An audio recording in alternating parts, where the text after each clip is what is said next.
In this video, we'll explore how DevOps works and the benefits it brings to businesses. DevOps is a combination of software development, dev, and IT operations, ops, focused on collaboration and automation.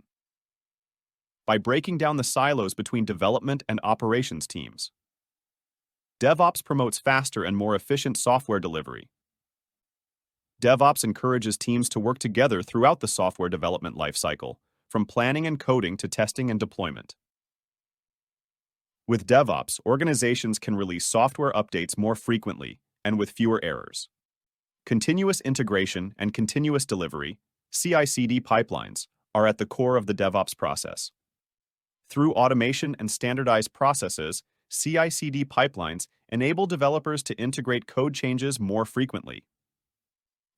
Automated testing ensures that each code change is thoroughly checked before being deployed.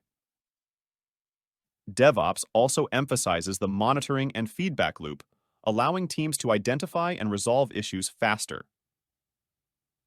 Infrastructure as code, IAC, is a key aspect of DevOps, enabling the management of infrastructure through code.